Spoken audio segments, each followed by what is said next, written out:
Hello student, good morning. आज हम लोग एमए सेमेस्टर 4 के क्लास के लिए एक बार फिर ऑनलाइन माध्यम से जुड़े हैं। हम लोग इस वक्त पढ़ रहे हैं भारतीय लोकतंत्र में धर्म एक कारक के रूप में, जिसमें हम लोग कई चीज़ों के बारे में जाना, जैसे भारतीय संविधान में धर्मनिरपेक्षता संबंधी प्रावधानों के बारे में हम लोगों ने अगले क्लास में जाना। आज हम लोग धर्म और राजनीति में अंतःक्रिया, interaction between religion and politics, यानी कि धर्म और राजनीति की अंतःक्रिया के बारे में जानेंगे। इंटरेक्शन का मतलब क्या होता है कि बातचीत, परस्पर क्रिया, एक दूसरे का काम, या परस्पर प्रभाव, एक दूसरे पर प्रभाव। तो हम लोग बात करते हैं धर्म और राजनीति में अंतःक्रिया की। भारतीय राजनीति के निर्धारक तत्वों में धर्म और सांप्रदायिकता अत्यंत प्रभावशाली तत्व माना जाता है। धर्म का प्रयोग राजनीति में जहां एक और तनाव उत्पन्न करने के लिए किया जाता है, वहीं दूसरी ओर प्रभाव और शक्ति अर्जित करने का भी धर्म माध्यम मान लिया जाता है।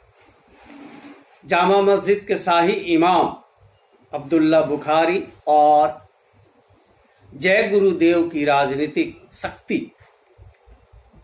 की आधारशिला उनके अपने अपने संप्रदायों में अनुयायियों का, यानी मानने वालों का संख्या बल है। धर्म के आधार पर राजनीतिक दलों का निर्माण होता है।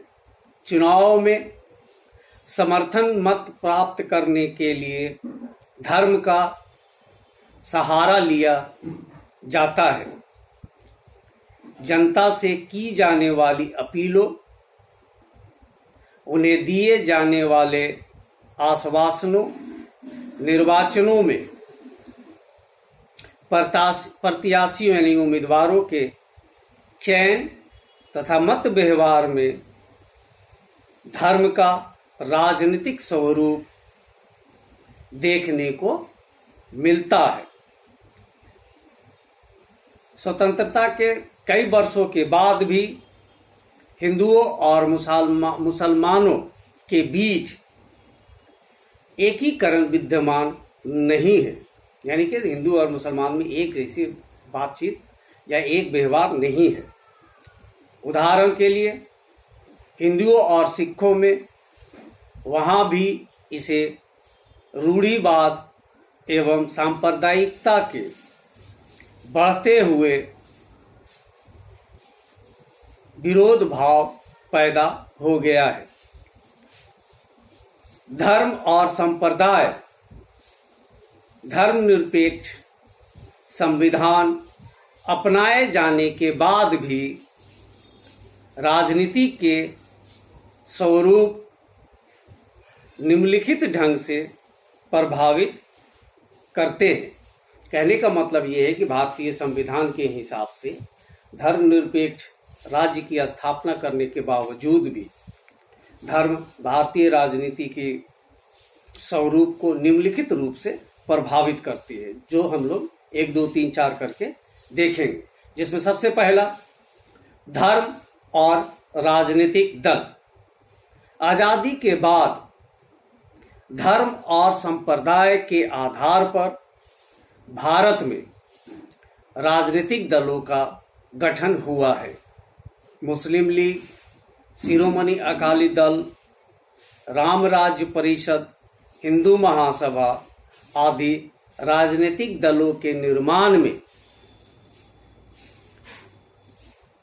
पंथिक और संप्रदाय तत्वों की महत्वपूर्ण भूमिका रही है। अगर सांप्रदायिकता एक रोग है और वह भी संक्रात्मक हो तो इन दलों के शासन और राजनीति का प्रभाव को सहज ही आंका जा सकता है। कहने का मतलब ये है कि अगर सांप्रदायिकता एक रोग है और वो भी संक्रमण के है कि जो फैलता है, तो ऐसे लोगों की शासन और राजनीति को में जो प्रभाव पड़ेगा उसका अंदाजा आसानी से लगाया जा सकता है।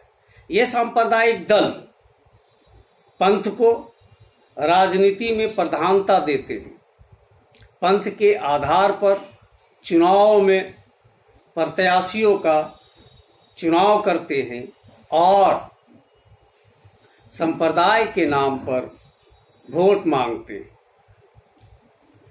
चुनाव में धार्मिक मुद्दा जैसे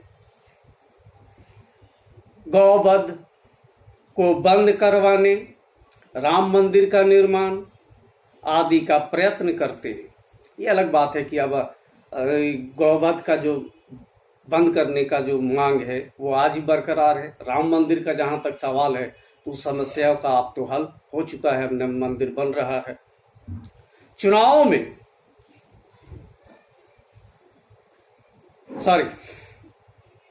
प्रोफेसर मॉरिस जोन्स ने लिखा है कि अगर सांप्रदायिकता को संकुचित अर्थ में लिया जाए, अर्थात मतलब कोई राजनीतिक पार्टी किसी विशेष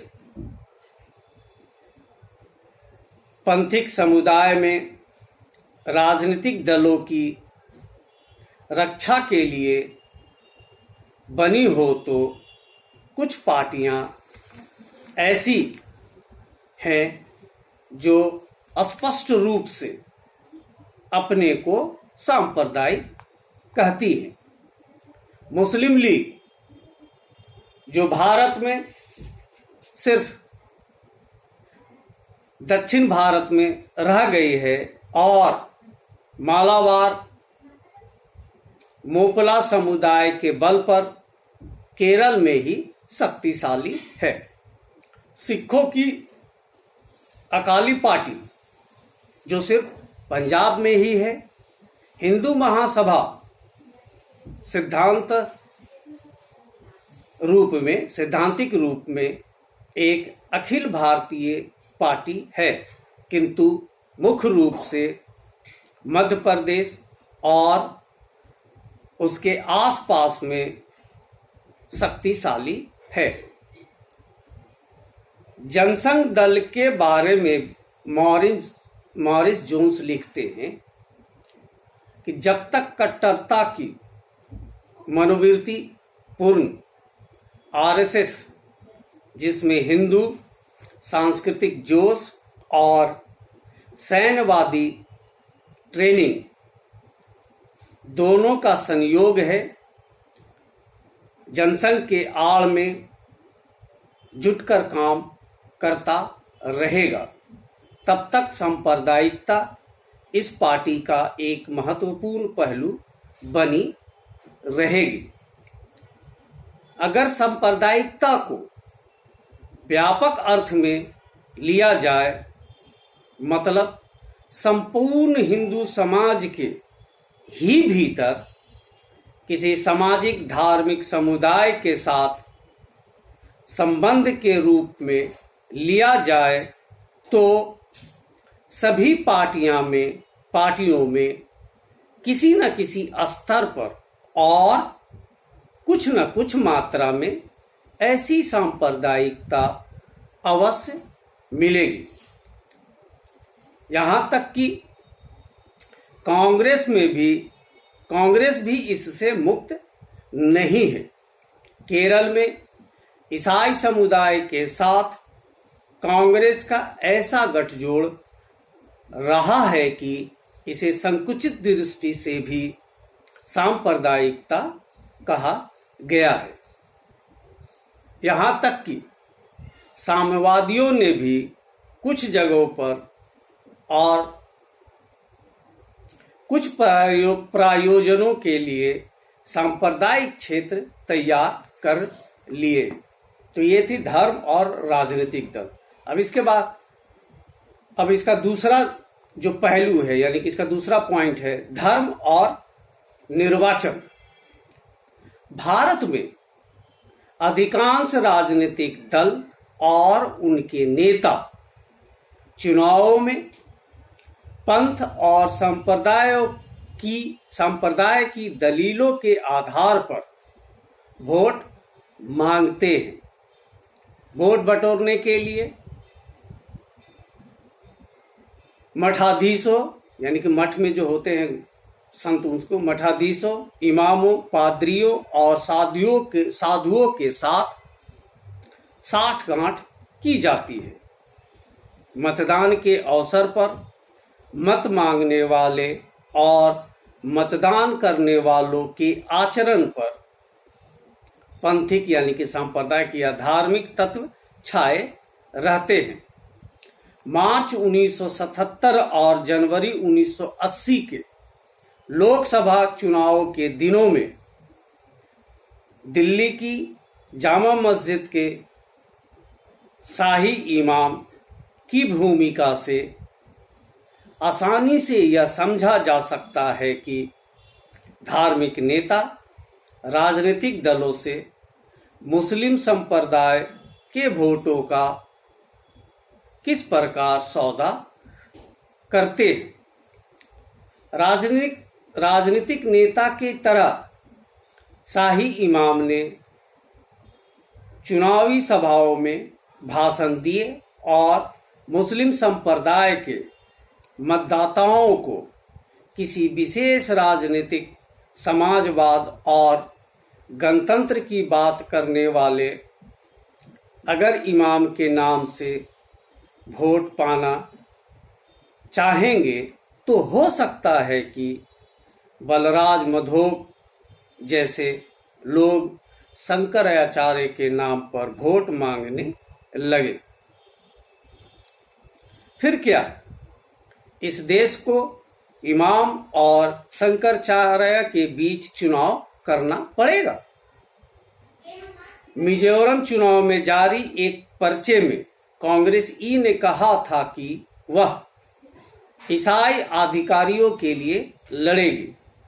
धर्मनिरपेक्षता का हल्फ उठाने के बाद भी बीपी सिंह लोकसभा चुनाव से पूर्व अब्दुल्ला बुखारी जैसे कट्टरवादियों से रिश्ता बनाते हैं, तो स्पष्ट है कि राजनीतिक दलों की निगाहें करीब 100 महत्वपूर्ण चुनाव क्षेत्रों में समुदायों के 20% वोट हथियाने के लिए ललायित है। तो ये थे धर्म और निर्वाचन, यानी कि धर्म और चुनाव। तो आज के लिए बस इतना ही। अब अगले क्लास में फिर बचा होगा धर्म और राजनीति की अंत क्रिया के बारे में हम लोग पढ़ेंगे।